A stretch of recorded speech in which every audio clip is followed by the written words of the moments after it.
Boa tarde para todos e para todas. Sejam todos e todas muito bem-vindos e bem-vindas a essa nossa live Seila, uma história em movimento. Essa transmissão ela está na página do Facebook e todos podem compartilhá-la e curtir para atingir um número maior de pessoas. Depois da transmissão, essa página vai para o canal do YouTube. Bem, é com alegria que nós fazemos essa live hoje. Eu quero começá-la com uma estrofe de uma canção popular das comunidades, que diz o seguinte: muito tempo não dura a verdade, nessas margens estreitas demais. Deus criou o infinito para a vida ser sempre mais. Bem, eu tenho certeza que Heródoto, o grande historiador grego, e o Papa Francisco estão assistindo a essa live. Então, eu agradeço, em nome de todos, a presença deles.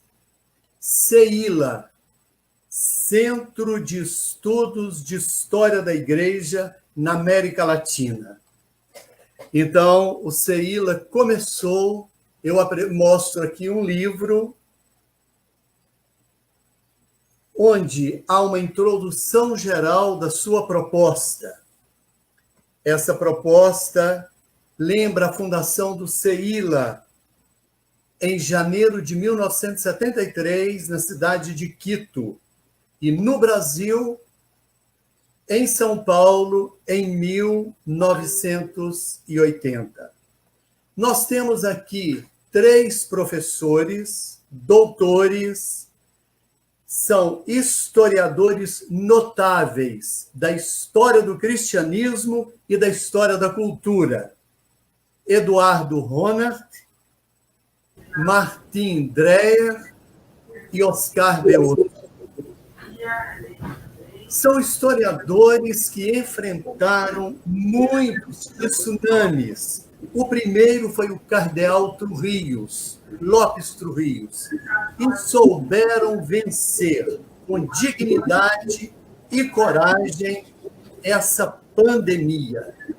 Ele era, como esse canto da comunidade, uma margem muito estreita.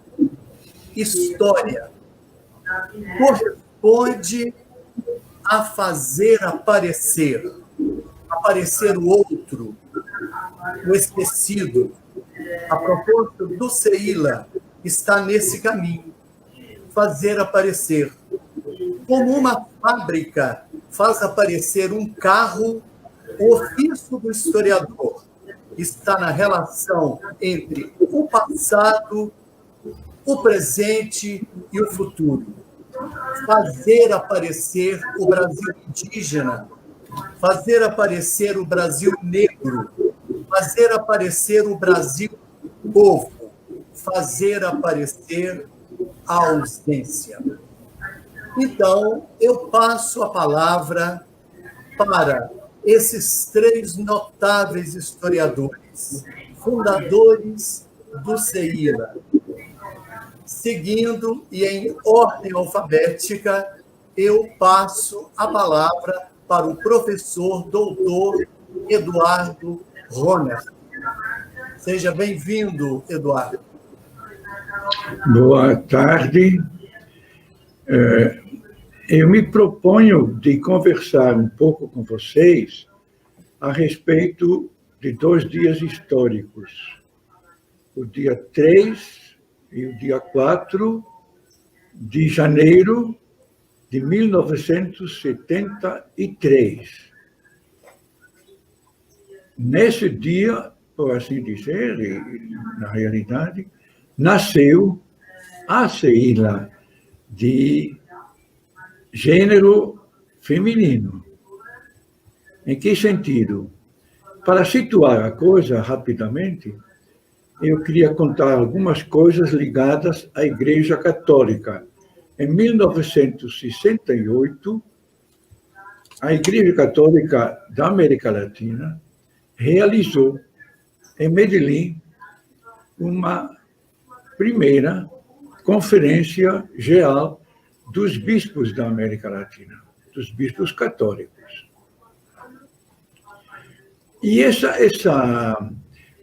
reunião veio assim já na esteira do Concílio Vaticano II e, sobretudo, do compromisso de alguns bispos latino-americanos com a questão da pobreza. E Medellín cunhou uma palavra que fez história, né? Chama Opção pelos Pobres. E conseguiu formar, dentro do CEILA, uma equipe coordenadora que era realmente da linha progressista, digamos assim. E esse grupo fundou, justamente em Quito, um instituto chamado Instituto Pastoral da América Latina, latino-americana, IPLA, Instituto Pastoral Latino-Americano, e convidou pessoas de cunho, de capacidade muito grande, por exemplo, Juan Luís II, do Uruguai, segundo Galileia, Gustavo Gutierrez, do Peru, José Comblain, e também um leigo, porque todos eles que estou dizendo eram sacerdotes católicos, e tinham também um leigo que tinha conquistado, que era da antiga Ação Católica Argentina, chamado Enrique Dussel. Uma pessoa de uma capacidade intelectual e de liderança excepcional, que tinha conquistado na Europa nada menos de 3 doutorados. E nesse seu estudo na Europa, ele tinha encontrado um sacerdote colombiano chamado López Trujillo, que mais tarde virou, como vou contar na minha história rapidinho, virou secretário-geral do CELA, não é? Como chama? Do Conselho Latino-Americano dos Bispos Católicos da América Latina, no que se chamou, um pouco na esquerda, né, de golpe de Sucre. Em Sucre, então, houve uma reunião em que a direita, digamos, tomou de novo a dianteira. E foi nesse clima, exatamente nesse clima de tensão, que Henrique Dussel, que era professor do IPLA, e que tinha acesso a uma certa, digamos, possibilidade de financiamento, conseguiu liberar $5.000 americanos para convidar pessoas, historiadores, interessados na história da Igreja, de toda a América Latina. Eu recebi uma carta do Henrique. Eu era professor de História da Igreja no Instituto de Teologia de Recife, onde o bispo se chamava Helder Câmara. E, porta a porta, eu vivia com José Comblain, com outras pessoas que depois fizeram história nessa famosa história do ITER, todas as complicações. Eu fui convidado, então, para participar. Fui falar com Dom Helder, porque eu era professor e, ao mesmo tempo, vigário de uma paróquia periférica de Recife. Eu fui falar com o bispo, Dom Helder, que ia para Quito, viajar, ia me ausentar pelo menos uma semana da paróquia, e ele se entusiasmou, ele mostrou entusiasmo. Então, viajei e chegamos no dia 3, que, se não me engano, era um domingo, não sei muito bem, de janeiro de 73. Agora, aqui tem uma questão típica eu diria até paradigmática da história, nos documentos que existem sobre esse dia, se diz que estava presente o Monsenhor Lopes Trujillo, estava presente o representante do arcebispo, cardeal de Quito, estava presente representante do CELAM. Tudo isso não é história, eu sou testemunha ocular, posso dizer que isso tudo faz parte de toda uma complicação que justamente o bom historiador, querendo fazer uma heurística certa, procura de fonte segura, tem que analisar através das palavras. É o seguinte, como o clima era muito quente, muito tenso, Henrique Dussel, que não era só um bom filósofo, um bom historiador, mas também um homem muito ágil na política, convidou Monsenhor Méndez Arceo, bispo de Cuernavaca, no México. Ele já tinha se mudado para o México. Convidou Monsenhor Méndez Arceo de acompanhá-lo. E foi muito bom esse, digamos, escudo episcopal, senão não teria vingado a proposta da ceia. Ele trouxe um bispo consigo. E nos reunimos, e eu tenho até aqui, para quem interessar, eu tenho até uma foto histórica desse encontro, não sei se dá para ver alguma coisa. Sim. Não dá para ver, né? Está muito... Está Henrique à extrema esquerda, eu ao lado, Raul Vidales, Jaime Dias, um pastor protestante, não sei de que igreja, tinha também, mas não aparece aí, o Monsenhor Méndez Arceo. Ele aparece aqui, comigo, e com Juan Viegas, do Uruguai. Aqui estamos, Monsenhor Méndez Arceo, conhecido como bispo de Cuernavaca. Não tinha, pois, representante do episcopado presente, mas no fim da tarde, quando Henrique, que tinha sido colega de Méndez, de Lopes Trujillo, na Europa, quando Henrique terminou quase, lá para 5h30 da tarde, e rompe na sala o Monsenhor Lopes Trujillo, recém-eleito secretário-geral do CELAM. E ele escuta, assim, uns 10 minutos, a exposição de Henrique e diz de maneira abrupta, isso é marxismo. Eram quase 6h da noite. E isso causou, evidentemente, um impacto. Nós percebemos imediatamente que ele ia torpedear, matar no berço, digamos assim, a Ceila. E no dia seguinte, a abertura do seminário, 200 seminaristas de todo o Equador, etc., fez um grande sermão, nos dando uma lição como fazer história, etc., né? E nós ficamos muito deprimidos, voltamos para a sala, inclusive era a sala da Conferência Episcopal do Equador, voltamos para a sala, sem saber o que fazer, e de repente Méndez Arceo disse a Jaime Dias, nosso secretário, sacerdote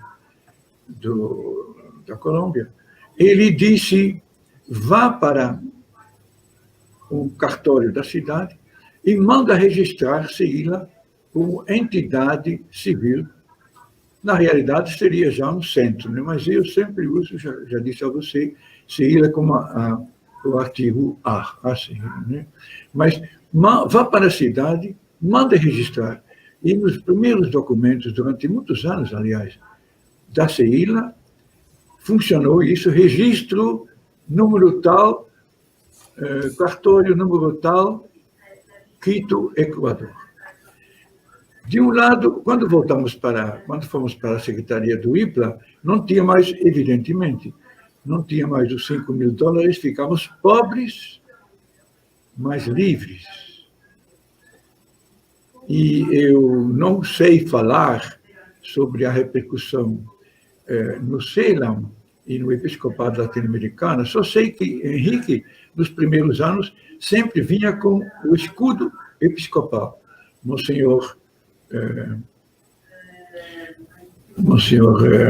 lá de Chiapas, o bispo de Chiapas, o bispo dos indianos, sempre vinha com com algum bispo ao lado. Temos uma foto tirada, se interessar, não sei, tirado lá do nosso segundo encontro, que foi em Chiapas. Não sei se dá para focalizar. São 3 bispos, um ao lado do outro lá. Somos 9 pessoas e 3 bispos. Esse aqui é o encontro de Chiapas, o segundo encontro do CEILA, em 1974.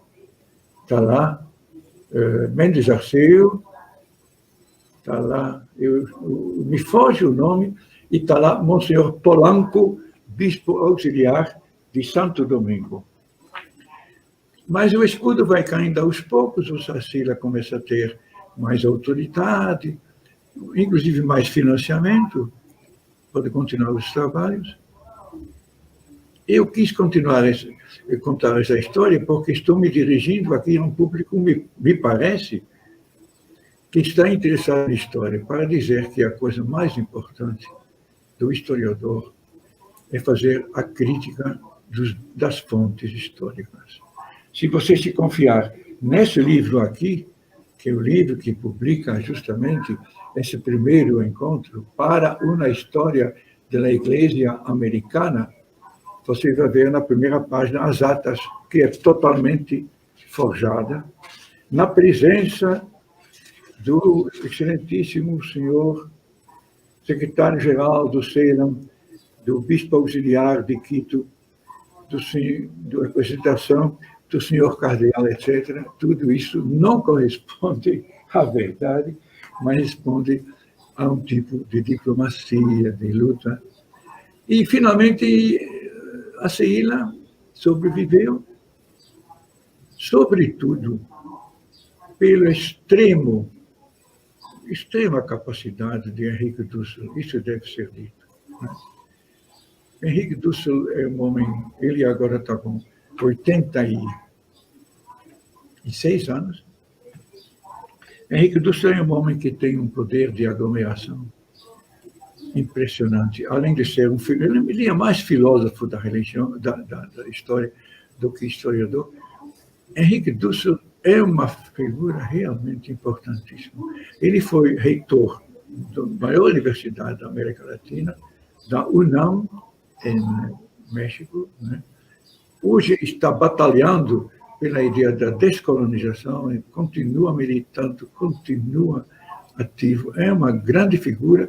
Eu mesmo agradeço a Henrique, devo agradecer, um encontro na minha vida que realmente, posso dizer, deu um rumo, eu não vou dizer diferente, mas um rumo mais profundo à minha vida, né? Henrique Dussel é uma figura que tem que ficar na lembrança do CEILA, na lembrança também da história da América Latina. É uma grande figura.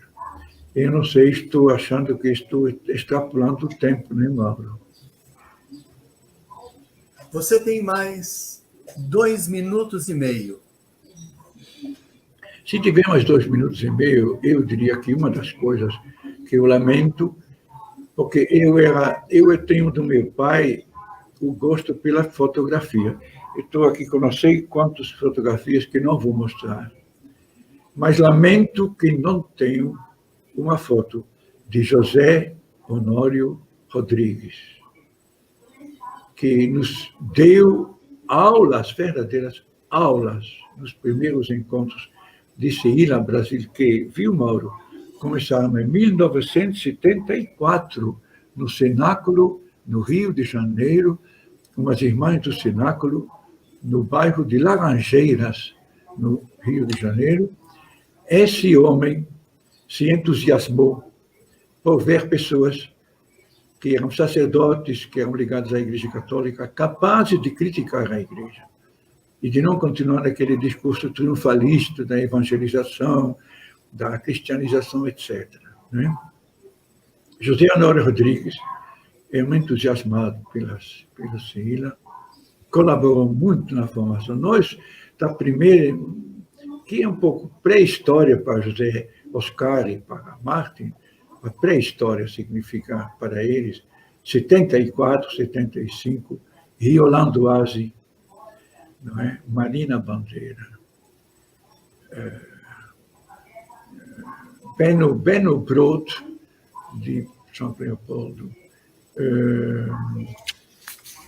mas outro de São Leopoldo, tinha outro de São Leopoldo também. Então, nesses primeiros anos, nós éramos discípulos de José Honório Rodrigues, que nos orientou, nos mostrou caminhos, nos ajudou a fazer metodologia, foi fundamental para nos formar nessa coisa. Né? Então, a última coisa que eu queria dizer é a colaboração de historiadores leigos, que não devem ser explicitamente cristãos, na elaboração da história, é fundamental. Um exemplo que é o Boris Fausto, né, que nos ajudou também. Eu visitei com José Honório, com José Oscar, eu visitei a casa de Boris Fausto e sei também, com o entusiasmo dele, de ver sacerdotes interessados em formar uma história mais crítica da Igreja Católica no Brasil. Há também outros nomes. Tem o pai do Chico Buarque. Eu fui para Sérgio Buarque de Holanda e vou dizer, ele dizia a mim, eu não tenho muita coisa a colaborar porque não falo muito de religião. Foi isso que ele me disse. Mas o que mais recebi de acolhimento foi José Honório Rodrigues, depois Boris Fausto, e alguns outros, né, que a memória agora me escapa. Viu? Muito obrigado pela atenção de vocês. Muito obrigado, Eduardo. Eu quero mostrar para todos também essa publicação do Eduardo, A Grande Marcha da Humanidade. Isso é da história popular, né? Que seria popular. É uma iniciativa posterior, de 78, 79, é posterior. Muito obrigado, Eduardo. E nós continuamos e damos a palavra agora e vamos ouvir o professor doutor Martim Dreher. Eu aproveito e mostro aqui também uma publicação dele, A Igreja no Império Romano. Hein, Martim? É bem histórica essa sua contribuição. Obrigado, você tem em mãos uma publicação histórica, porque era o tempo do mimeógrafo ainda, em que a gente tinha que datilografar um stencil para depois publicar os livros, era a forma que a gente tinha, os polígrafos. Esse material está incluído hoje no meu livro A História do Povo de Jesus, uma leitura latino-americana. Eu quero agradecer pela oportunidade de participar dessa conversa hoje à tarde. Estou vendo José Oscar Beoso bem na escuridão, eu espero que fique mais claro. Ver o rosto e a careca dele, eu não sei se ele ainda tem cabelo. Agora apareceu um pouquinho. Nós vemos ali o Hornert com barba negra, né, e já careca, numa das fotos que nos foi mostrada. Eu tenho que conversar para vocês que há 50 anos atrás eu era ruivo. E os ruivos vão branqueando com o tempo até não sobrar mais outra coisa do que cabelo branco. Eu sou brasileiro, gaúcho, descendente de imigrantes alemães. luteranos, o primeiro grupo não católico a se fixar definitivamente no Brasil. Então, é outra carga. Em 2024, a gente vai estar lembrando 200 anos de história do povo luterano aqui no Brasil. Eu concluí meu doutorado em teologia na Universidade de Munique, com concentração em História da Igreja, em novembro de 1975. Retornei para o Brasil e fui ser pastor numa paróquia luterana. E já na Alemanha eu havia recebido correspondência de uma pessoa que eu não conhecia, que havia sido professor no Seminário Teológico da Igreja Presbiteriana em Campinas e que havia se mudado para São Leopoldo porque em Campinas se fazia uma limpa inspirada no senador norte-americano McCarthy, e havia no Brasil comandos de caça a comunistas dentro das diversas denominações protestantes. E o nome dele era Klaus Maria Rainer van der Grijp, e ele me mandou materiais aí sobre a fundação de um grupo de história da igreja que havia se criado. Eu não conhecia nenhuma das outras pessoas que eram ali mencionadas e me convidou a participar do grupo. Eu, no momento, estava envolvido com a conclusão da minha tese de doutorado. Mas, ainda na atividade na paróquia, foi em 1976 ou 1977, que Van der Grijp retornou para a Holanda, de onde ele era natural, e eu fui convidado a participar de um encontro lá na Avenida Nazaré, em São Paulo, na Faculdade de Teologia Nossa Senhora da Assunção. E ali eu fiquei conhecendo pessoas como Hugo Fragoso, João Fagundes Hauck, Eduardo Hornart, Riolando Aze e José Oscar Beoso. Quando eu apresentei a minha tese de doutorado, Beoso logo sumiu e foi fazer uma cópia xerox, porque era a época que a gente estava de juntar os materiais. E eu era um protestante no meio católico. E logo no início, eu, guri novo assim, que não tem muito respeito pelos mais velhos, como o Eduardo, que é 25 anos mais velho que eu lancei uma pergunta. Vocês não estão escrevendo uma história da igreja? Vocês estão preocupados com a história da Igreja Católica. E eu disse, olha, desde o Vaticano II mudou um pouquinho o conceito de igreja para os católicos, tanto como eu me entendo, que igreja é o povo de Deus. Uma afirmação luterana que vem já desde o século XVI. Porque no Brasil a gente estava acostumado a ouvir assim nas manchetes dos jornais, a igreja está reunida em Itaici. E isso era o velho conceito medieval que igreja está ali onde está o Papa ou os seus representantes. Igreja não era o povo de Deus, né? Porque o modelo conciliarista tinha sido banido, né? E igreja era aquela instituição hierárquica. E então, eu acho que o que eu pude contribuir mais dentro de Seila foi essa briga por um conceito mais amplo de igreja. Perguntando sempre que eclesiologia está por trás dessa história de igreja que nós queremos escrever e que a gente pretende. Ali em 1976, 1977, eu ainda era um irmão separado, para usar a linguagem do Vaticano II. Mas, aos poucos, nós que trabalhávamos a questão da história fomos nos chamando de irmãos, né? Isso foi muito bonito, essa forma aberta assim, das conversas. Eu me lembro do dia que eu passei para o Eduardo Horner um livrinho de Lutero que eu havia acabado de traduzir do latim para o português, De Captivitate Babilônica Ecclesiae Preludium, do cativeiro babilônico da Igreja, um prelúdio.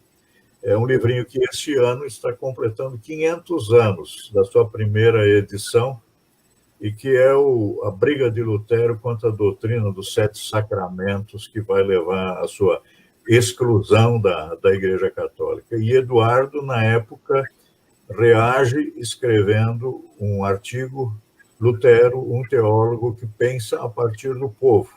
Foi muito interessante. Então, nesse intercâmbio de histórias, isso era importante.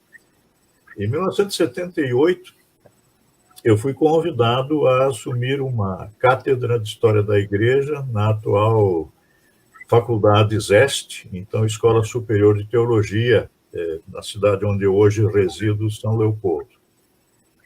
E eu fui procurar por materiais sobre história da Igreja no Brasil. E ainda em 1978 a coisa era um desastre. A gente tinha aquele livro do Calmon, Brasília, Catedral do Brasil, era uma história da Igreja Católica no Brasil. O que a editora Vozes publicava, aparecia América Latina como um pequeno apêndice. Bettenson e outros autores ingleses que haviam escrito e haviam se traduzidos para o português liam a história do cristianismo a partir das Ilhas Britânicas. Então, o umbigo do mundo eram as Ilhas Britânicas. Então, muito devagar, a gente teve que começar a procurar com os outros, e eu fui descobrindo nas conversas com o Rauch, com Beoso, com Horner, com Hugo Fragoso e outros, que história da Igreja no Brasil tinha que ser escrita a partir das raízes do povo. Já meu colega, na época de doutorado na Alemanha, Milton Schwantes, de saudosa memória, me tinha escrito um dia de Heidelberg, enquanto eu estudava em Munique. Olha, o pessoal está pensando história da Igreja de baixo, perguntando pelo povo. Isso é importante que na tua tese tu perguntes pelo povo luterano. Eu pesquisava, na época, a história dos luteranos que tinham vindo para o Brasil. Então, essa pergunta. E daí, de repente, na história da Igreja no Brasil, tinha cristão novo, com as tradições cristãs novas que tinham vindo de Portugal. E daí eu me lembrei que no Rio Grande do Sul, às 18 horas da sexta-feira, se acendia uma vela e colocava na janela para saudar o Shabat que vinha vindo. Não é? Que se criava o porco extensivamente, correndo em roda das casas, que se fazia linguiça e pendurava na janela para se mostrar que se era bom cristão. Mas quem fazia isso eram os Pereira, os Oliveira, os Lima, os Gato, os Aranha, porque muitos cristãos novos tinham fugido para o Brasil meridional, fugindo da Inquisição. Mas eu tive que descobrir que no Recife tinha sido presa a Ana von Holland, que fazia parte das raízes da família dos de Holanda, que até hoje estão no Brasil.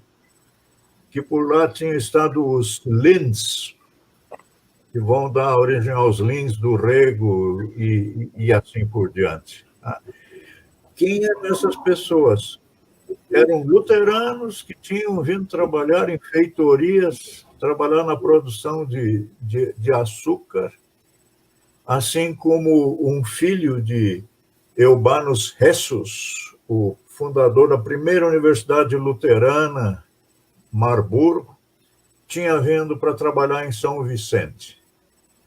Então eu aprendi a diferenciar entre América Latina e Europa. Enquanto na Europa a igreja se fragmentava, na América Latina se fazia uma luta para manter o catolicismo como religião única, como religião de Estado, e nisso se procurava integrar todos aqueles que pensavam diferentes, judeus, protestantes, indígenas e africanos.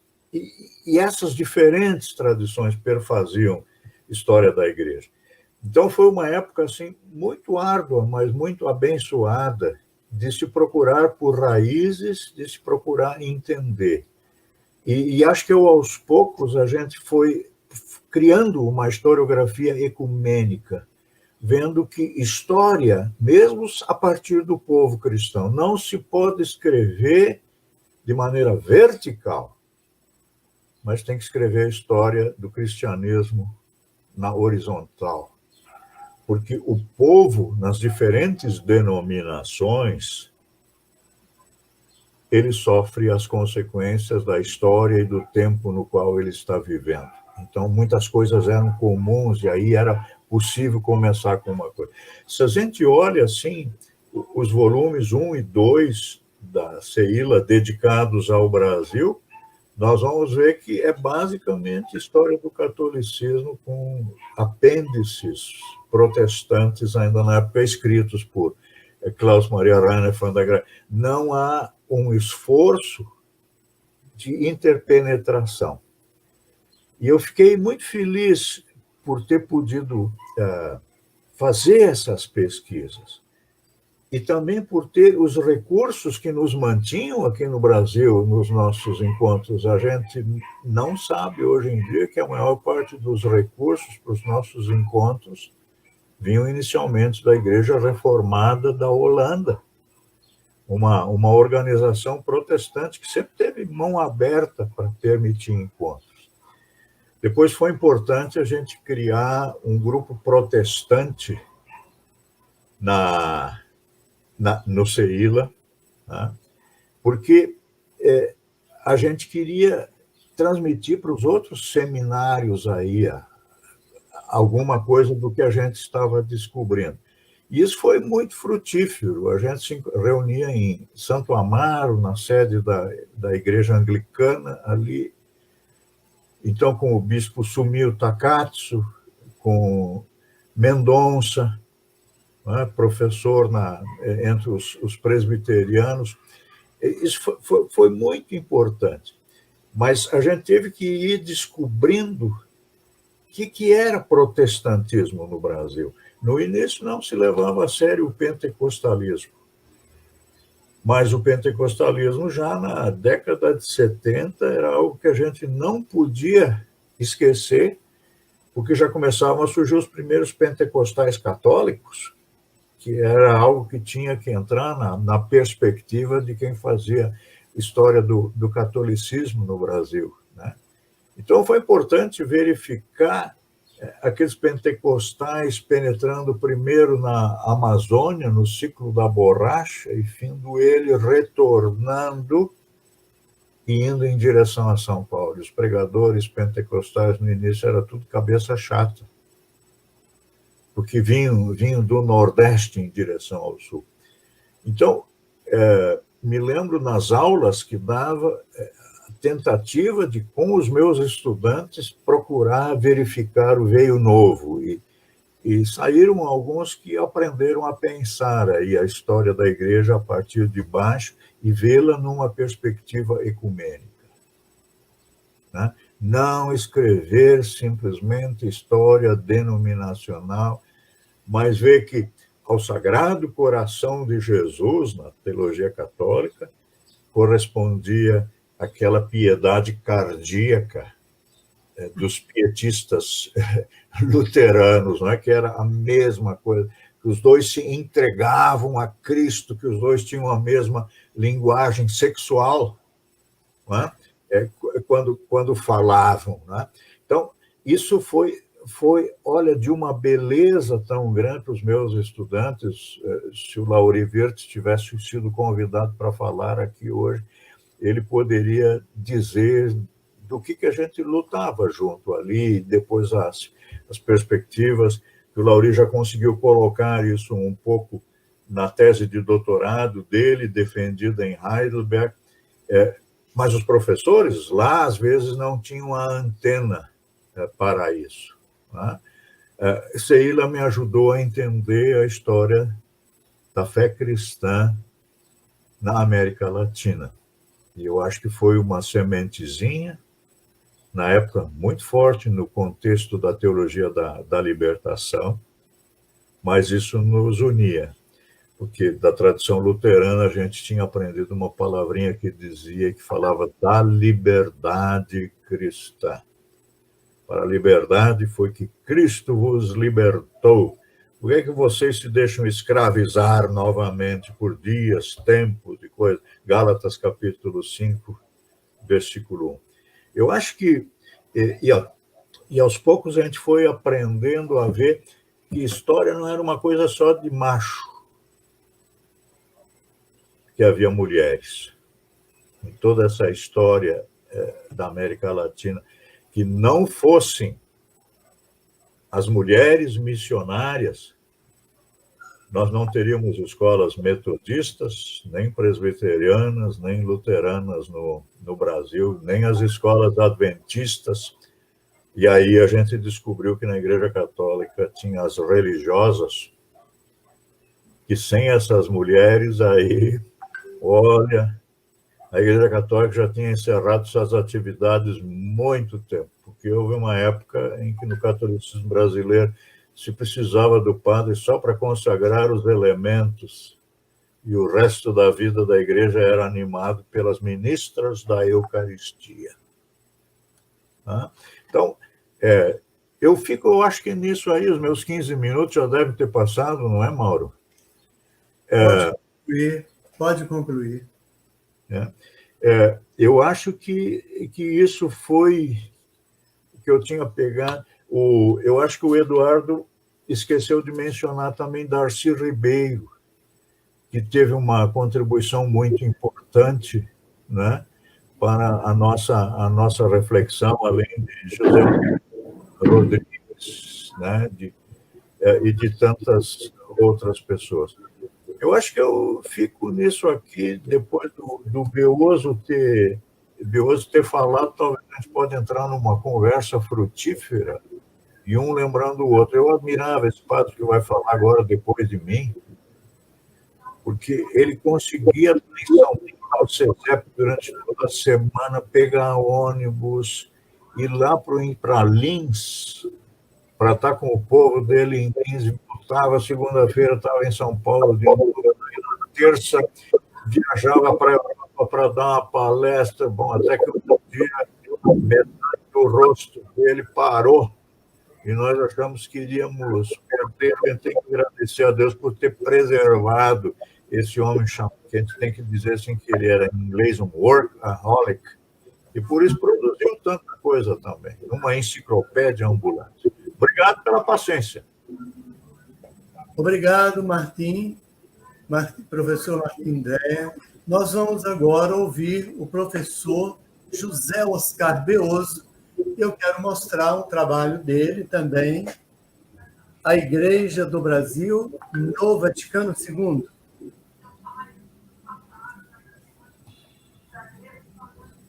Beoso.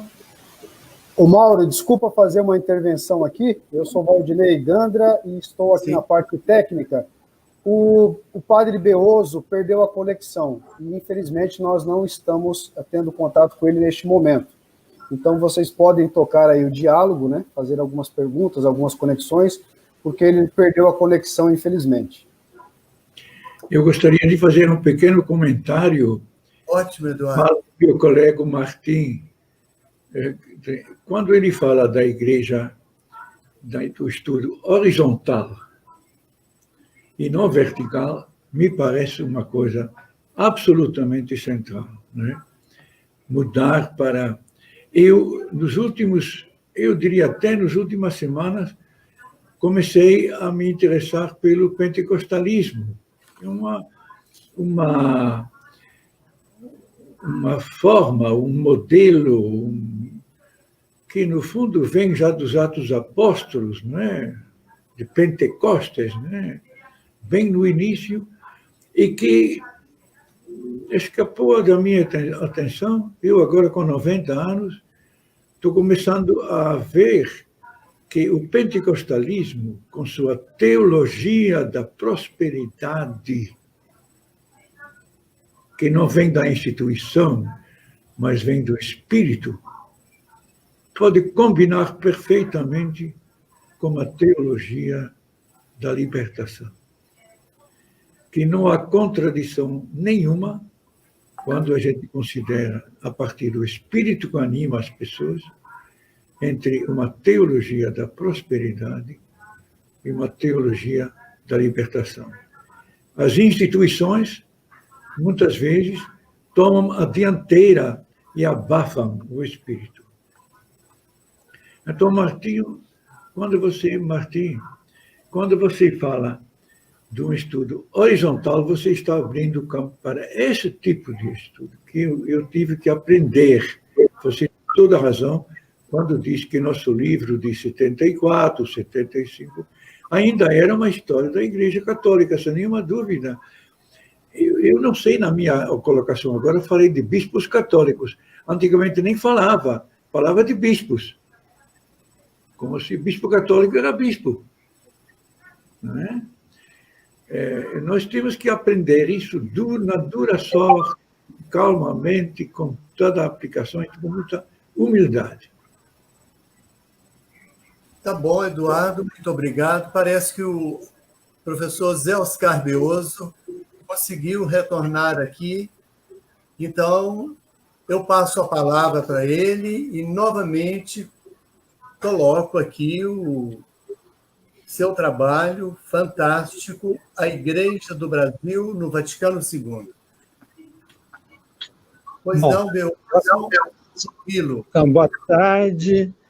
É emoção ver aqui o Martin. Faz tempo que a gente não se encontrava, né? E o Eduardo. Eu devo muito aos dois, né, de estar metido na história. Então, eu conto só um pedacinho dessa história. Eu recebi uma carta em 73, acho. Eduardo convidando para eu fazer parte do grupo da CEILA. Eu não sabia o que era, eu conhecia Henrique Dúcio desde 66, ele fez uma palestra no Colégio América Latina e que me encantou, né, porque ele propunha uma leitura muito diferente da história, e eu lembro que causou, assim, o reitor lá do colégio, Van der Terre, ficou muito incomodado com o jeito de ele propor a leitura da história, muito diferente e tudo. Eu fiquei muito entusiasmado, isso em 66. Aí Eduardo me convidou, estava em Lins, eu falei, como que eu vou entrar num grupo de trabalho, de estudo tão longe, eu estou aqui no interior e cheio de trabalho, né, na diocese. Falei, não vai dar. Só que aí aconteceu que meu irmão morreu num acidente de carro. Meus pais ficaram muito abatidos, muito, muito, muito.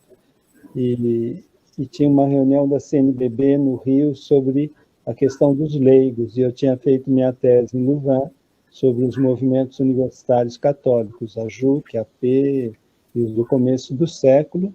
E da CNBB pediram que eu fosse falar. Aí eu levei meu pai e minha mãe para o Rio de Janeiro.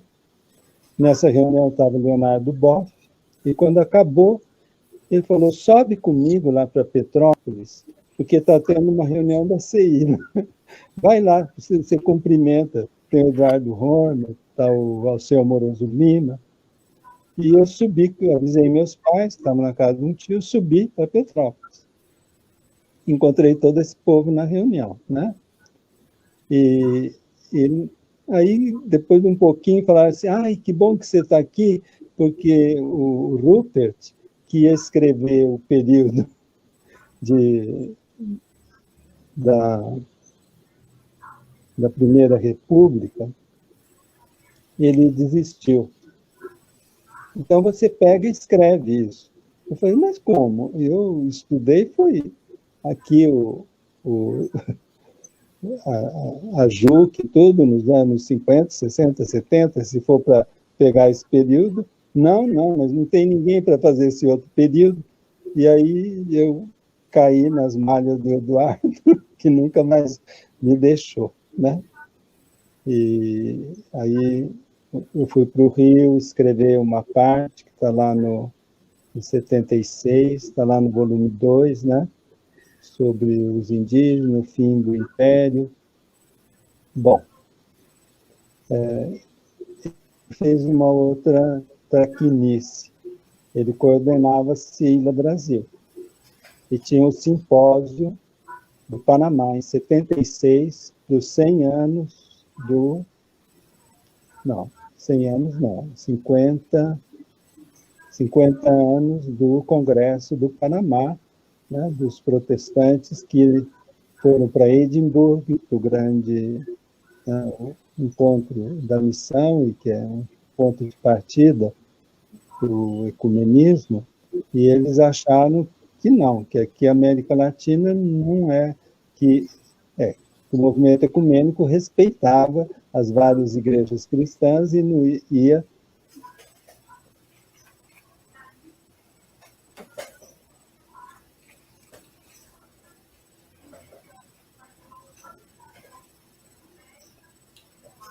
Beoso, o som.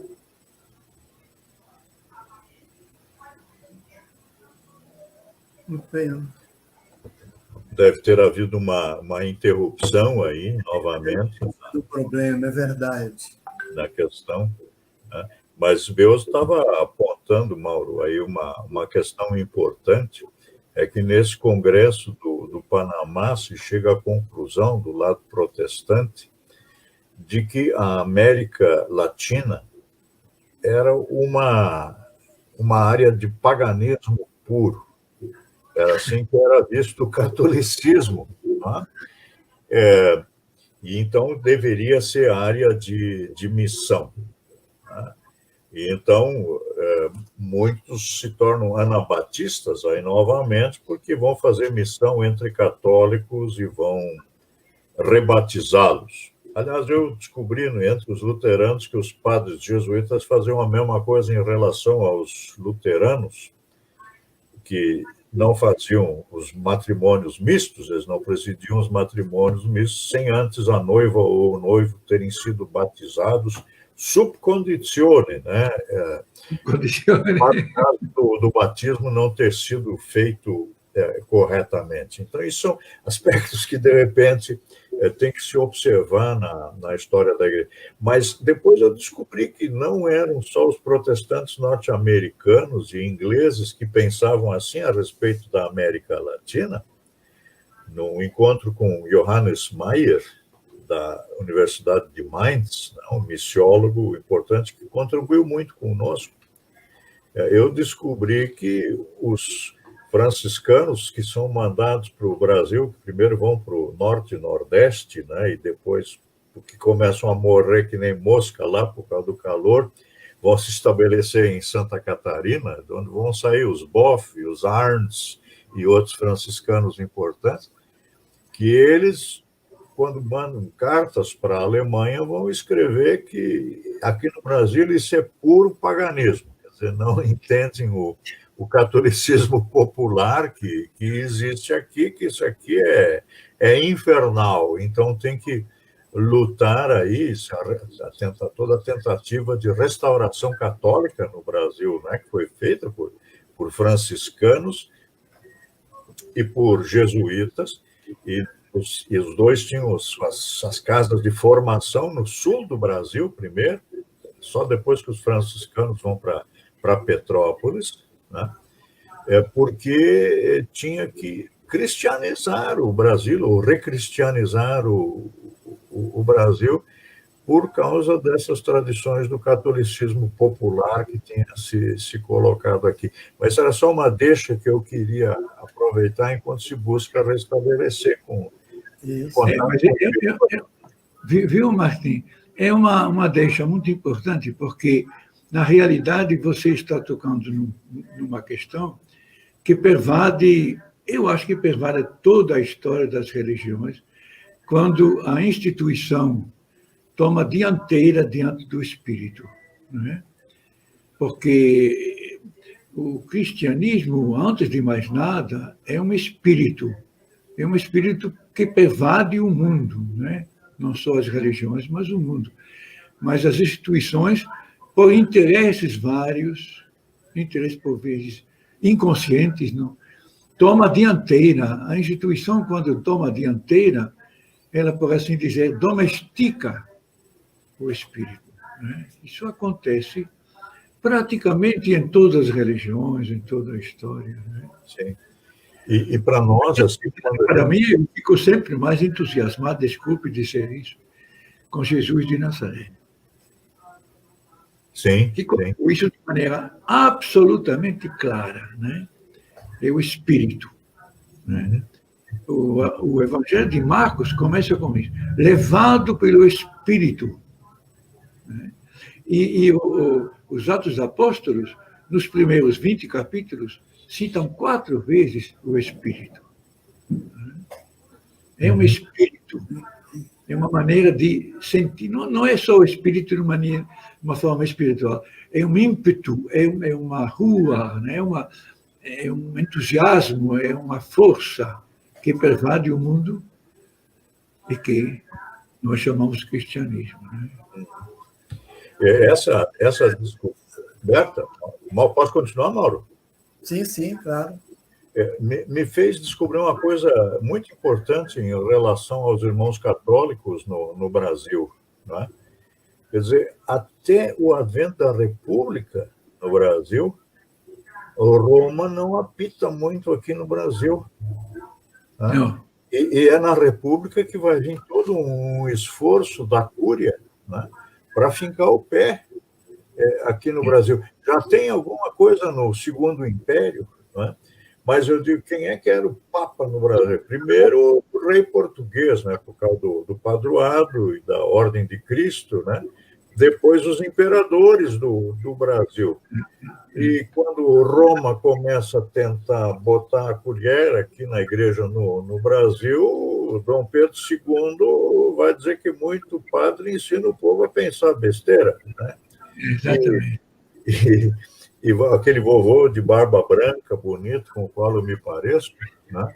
Mas ele vai impedir a entrada de ordens religiosas. Por exemplo, quando os franciscanos alemães e holandeses começam a chegar aqui, em Salvador, na Bahia, só tem mais um único franciscano, o grande mosteiro lá dos franciscanos na Bahia. Vamos volta, vamos deixar ele falar. Bom, tá bom. Só para dizer que o Martin tem muita razão. Nos diários dos franciscanos, nas cartas, mas não só deles, né?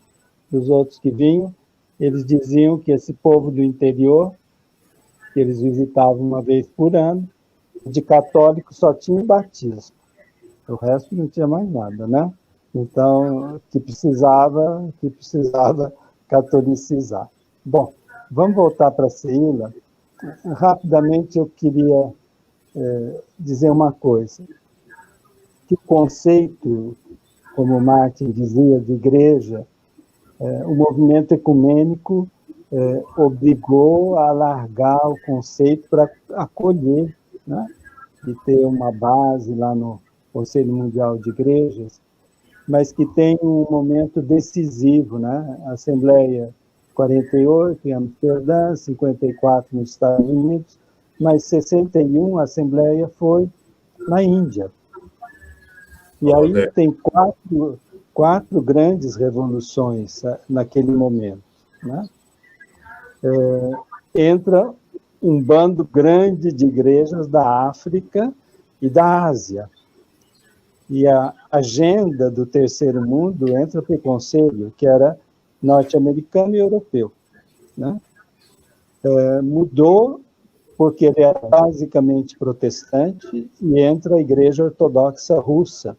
Sozinha fazia 60% dos cristãos ortodoxos. Então, foi um bloco grande e ela exigiu a mudança da base do conselho, que era, né, aceitar Jesus Cristo como único Senhor, aceitar a palavra de Deus, né, aceitar o batismo, e eles disseram que isso não era cristianismo, que não tem nenhuma referência à Trindade, né? Então, que eles entrariam se mudasse a base do conceito, que não era só cristológica, que tinha que ser trinitária. Essa foi outra mudança importante. E a outra é que entraram as primeiras igrejas pentecostais. Então, eram da Reforma. Aqui do Brasil, em 61, entrou no Conselho Mundial de Igrejas Brasil para Cristo, do pastor Manuel de Mello. É a primeira vez que o pentecostalismo entra. E eu queria dizer que isso aconteceu no Vaticano II também. Se convidou as igrejas do Oriente, as igrejas saídas da Reforma, mas teve também um pentecostal. Foi convidado, veio, depois a igreja expulsou, porque ele foi para o Concílio Vaticano II, né? E aqui na América Latina, o Miguel Bonino, que foi o único evangélico latino-americano que fez o concílio todo, e foi uma ponte fundamental para o diálogo. Então, isso para dizer um pouquinho. E outra convergência é que o concílio não só falou que a igreja é povo de Deus, mas que a igreja tem que estar dentro nas questões, né, da educação, do desenvolvimento, da doença, da guerra, da paz, né, que o lugar da igreja era no mundo. E em 66, em Genebra, teve a conferência Igreja e Sociedade.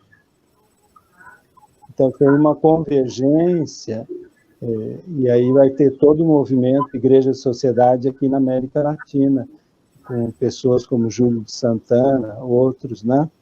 E essa foi uma convergência importante, que confluiu em Medellín, né? Também a Igreja da América Latina colocou isso no centro.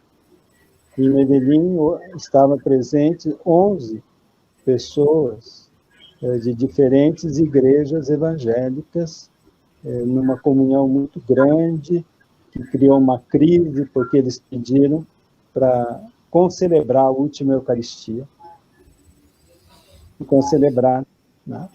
E aí toda a comissão litúrgica foi destituída por causa dessa concelebração. Então, essas convergências, eu acho que vieram para a CEILA, de definir uma história a partir do chão, uma história ecumênica, uma história comprometida com os pobres e a sua libertação, por elementos importantes.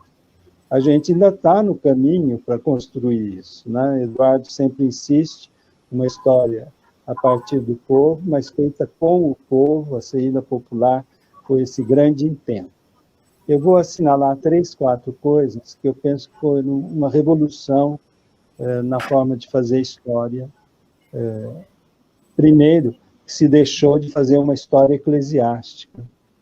Isso era importante. Todas as histórias eram histórias eclesiásticas, de bispos, paróquias, devoções, mas não era uma história do povo de Deus e da igreja, não era da... A segunda foi romper com uma história, procurar outras bases para a história que não fossem histórias nacionais, né? Há uma identidade do mundo andino antiquíssima, né? Que está lá há 3, 4 mil anos antes, né? Mais antiga, mas eu digo assim, o que é o mundo andino, os cultos do sol, da Pachamama, tudo no Império Incaico. Então, a CEILA tomou isso como uma base para poder pensar a inserção dos cristianismos nessa coisa muito mais profunda, anterior, que vem das culturas indígenas, né? A mesma coisa se fez para o Caribe. E aí, claro, o Caribe é o lugar que impede que se pense o cristianismo como católico, né? o catolicismo é absolutamente minoritário em todo o Caribe inglês, no Caribe holandês, no Caribe dinamarquês, das Ilhas Virgens, no Caribe, quem mais que estava lá?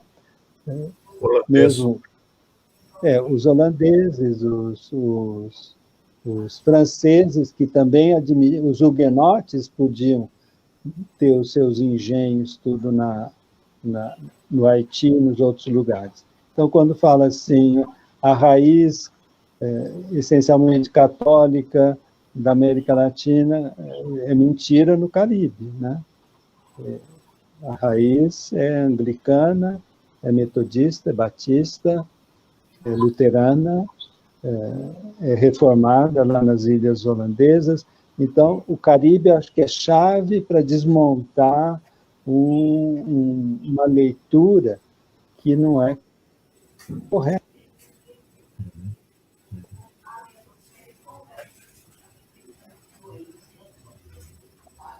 Legal. Eu acho que eu estou metendo aí, Mauro. Assume o controle aí, porque nós tomamos conta de ti. Acho que muito importante foi Ceila conseguir contribuir para a universidade no Brasil. Isso é uma coisa que muitas vezes é esquecida. Porque nós vínhamos, a nossa universidade foi influenciada primeiro pelo positivismo.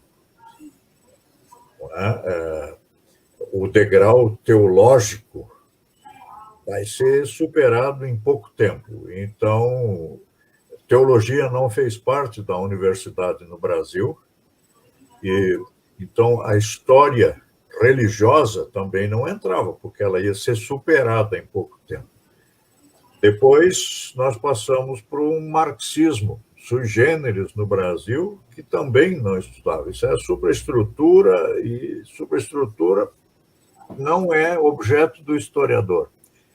Eu me lembro quando eu comecei a lecionar, mesmo na Universidade dos Jesuítas, aqui em São Leopoldo, a Unicinos, no curso de História, quando me confiaram todo o mundo da imigração na América Latina para estudar. E eu comecei a fazer alguns seminários aí para mostrar a religião dos imigrantes. Aí, colegas disseram, mas como você quer estudar religião aqui dentro? E aí eu tive que dizer para os bisnetos de Comte, né? E para os netos de Marx, que sem estudar religião não dá para entender o povo brasileiro. E daí a gente fica fazendo só uma história de elites que sempre se valeram da religião para controlar o povo. Não é? E o povo resistia através da religião, como mostravam os movimentos messiânicos no Brasil. E aí eles tiveram que reestudar os movimentos messiânicos. Então, para a gente perder um pouco da humildade, eu acho que Ceila deu uma contribuição muito, muito grande para a historiografia aqui no Brasil e para quem estuda a história, não é? Eu penso, por exemplo, aí os colegas que participaram de Ceila, que vinham do Nordeste, não é? Foi uma contribuição muito grande que puderam dar ali para o estudo da história no Nordeste, tão rica, se vista a partir do mundo da religião. Né? Isso é mais um enfoque assim, que me vem agora à mente. Né? E eu devo dizer que só muito recentemente a gente começou a estudar o outro movimento ecumênico, que é o movimento ecumênico do pentecostalismo. Né?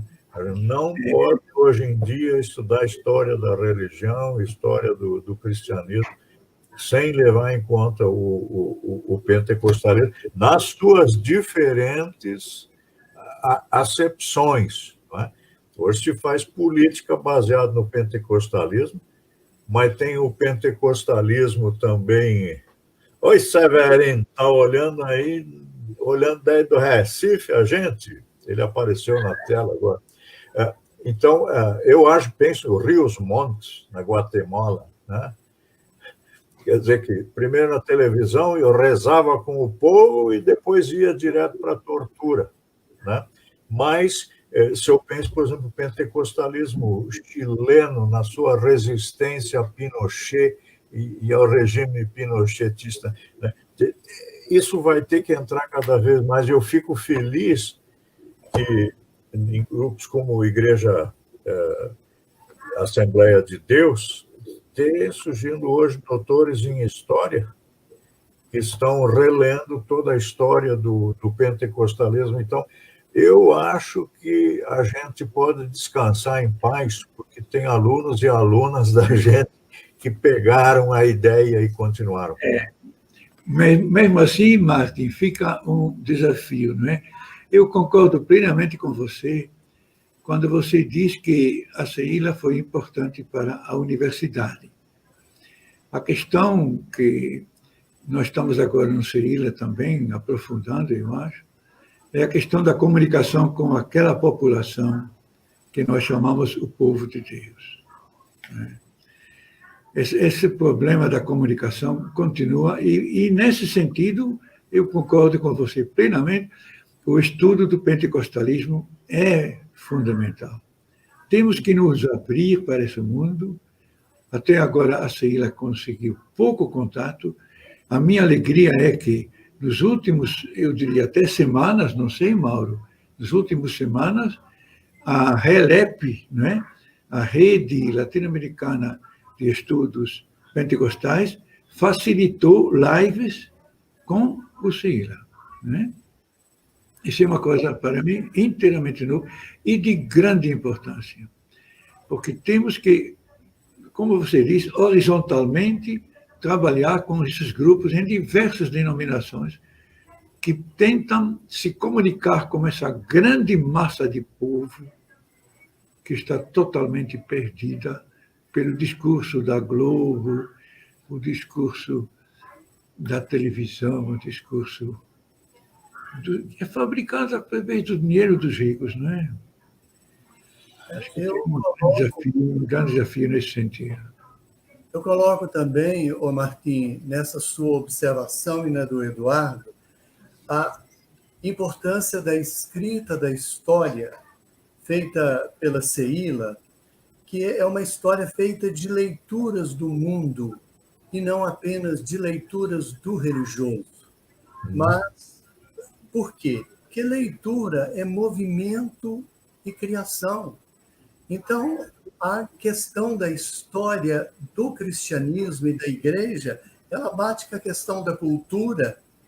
Por isso, a leitura que a CEILA faz da história, ela dialoga com a sociologia, com a antropologia e com a cultura.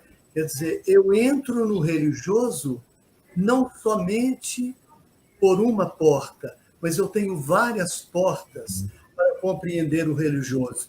Eu lembro aqui, por exemplo, nisso, olha, esse livro que o Eduardo, História da Igreja na História, onde, além da análise do fenômeno religioso, eu tenho aqui análises da cultura, análise do Brasil indígena, que depois vem esse livro, Brasil Indígena. Olha, o próprio título, não é? Ele é um diferencial. Por quê? Eu dou um nome ao Brasil buscando justamente as suas origens, né? Isso é muito importante, isso é muito novo na questão da história.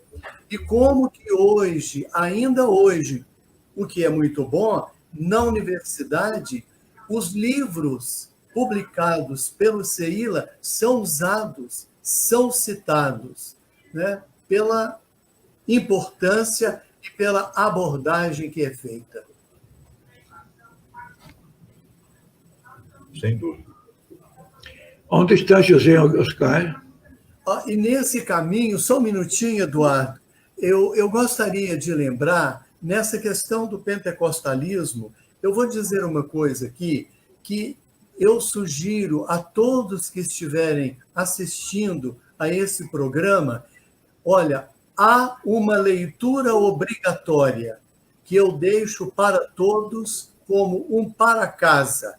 É um texto do Eduardo chamado Teologia da Prosperidade. É um texto muito, muito bem escrito, é um texto fantástico, onde ele coloca... O Eduardo, eu não vou falar. O Eduardo, fala um pouquinho do seu texto, porque uma coisa é a minha fala, outra coisa é a do próprio autor, que é muito importante, e eu repito, texto de leitura obrigatória. Em muitos ambientes que eu frequento, se estabelece uma, por assim dizer, oposição até entre teologia da libertação e teologia da prosperidade. Como se a teologia da libertação fosse propriedade dos teólogos da libertação.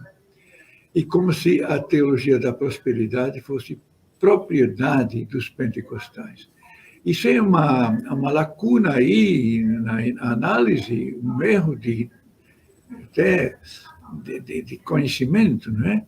Porque, na realidade, quem cria essas teologias é o próprio povo. É o povo que quer ser próspero, o povo quer ter uma casa melhor, o povo quer bater uma laje para aumentar sua casa, o povo quer ter, no caso de telha, em vez de cara de eternite ou de outra coisa. É o povo que está procurando a prosperidade. A prosperidade não significa luxo, como diz Vicente, não é? O Severino Vicente. Prosperidade não é luxo, prosperidade é sobrevivência. Então, os temas fundamentais da teologia da libertação, olhados a partir do povo, são os mesmos da teologia da prosperidade. A questão fundamental aqui é a apropriação. É uma apropriação pela instituição do que eu chamei lá no meu trabalho de espírito, ou seja, dinamismo popular. Né? É mais nessa linha que eu trabalhei esse tema. Eu não sei como está a nossa questão do tempo. Infelizmente, né, nós não pudemos ouvir o Beoso com tudo que ele preparou, mas a riqueza das análises que foram feitas, né, Martim e Eduardo, eu creio que preenchem esse vazio. O nosso tempo, já estamos com 1h20. Eu não sei se cada um quer dar uma palavrinha final para nós encerrarmos esse momento tão histórico e tão bonito. Então, Martim, você quer dar uma palavrinha final e depois o Eduardo. O fenômeno religioso cristão no Brasil, no momento, é muito confuso. E ele é confuso também por causa da polarização que existe no mundo todo, que torna muitas vezes impossível o dialogar. Eu vejo isso na Igreja Católica, na forma que as pessoas se referem ao Papa Francisco, ou aceitando ou rejeitando completamente. São os mesmos católicos. Tá? Eu vejo isso no mundo protestante, né? Um teólogo luterano que foi moderador do Conselho Mundial de Igrejas, Walter Altman. Ele é aplaudido por alguns e execrado por outros, chamado de herege e de ateu, né? Por causa das colocações dele. Então, nós estamos num momento muito complicado. Então, eu acho que, no momento, quando a gente faz história do cristianismo, a gente tem que voltar a perguntar pelo Cristo. E isso são coisas de que a fé cristã não consegue escapar. Eu me lembro as palavras do grande teólogo reformado Karl Barth, dizendo não claro frente ao nazismo. Isso precisa coragem. E aí vinha uma pergunta para sair da esfera do protestantismo cultural, da época do cristianismo cultural, a pergunta: quem é esse homem que no início está deitado sobre a madeira e no fim está pregado sobre a madeira, para usar a expressão de Bernardo de Claraval, né?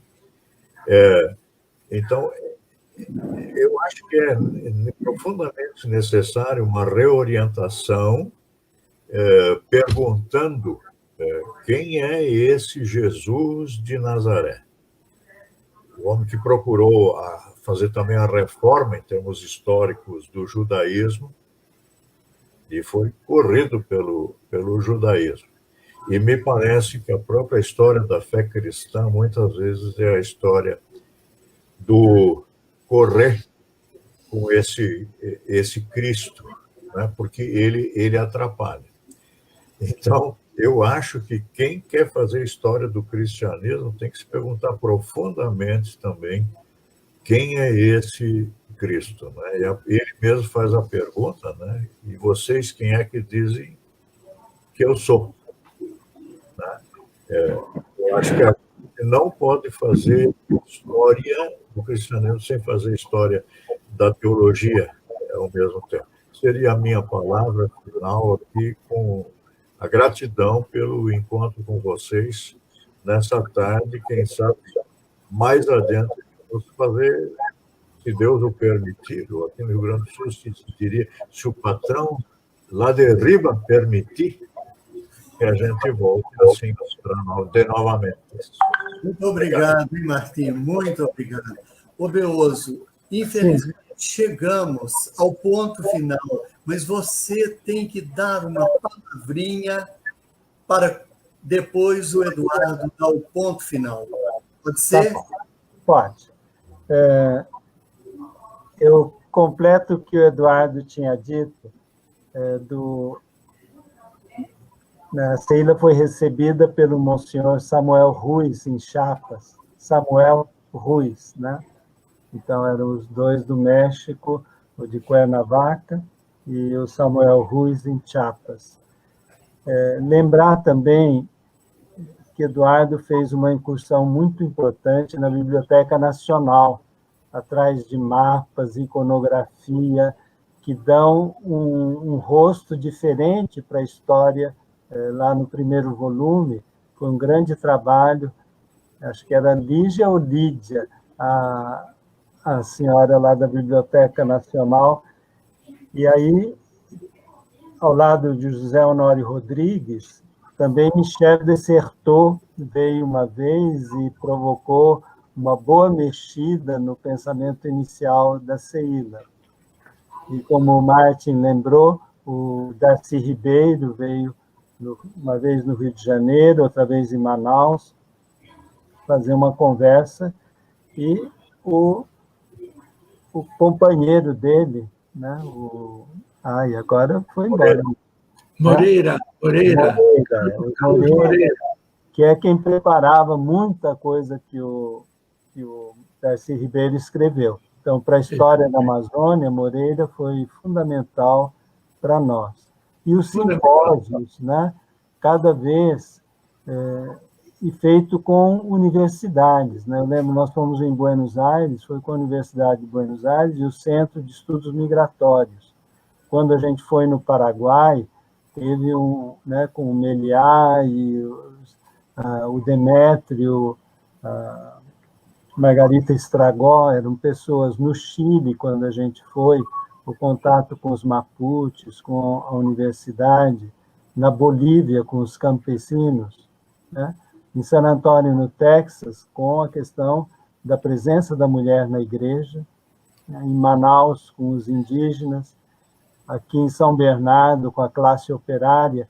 Então, acho que esse contato, ao mesmo tempo com a realidade do chão, das pessoas, os movimentos populares, os movimentos dentro da igreja, esse contato com a universidade foi muito fecundo, né? Maria Luísa Marcílio entrou para o Sheila Brasil, e trouxe também uma leitura interessante do ponto de vista demográfico.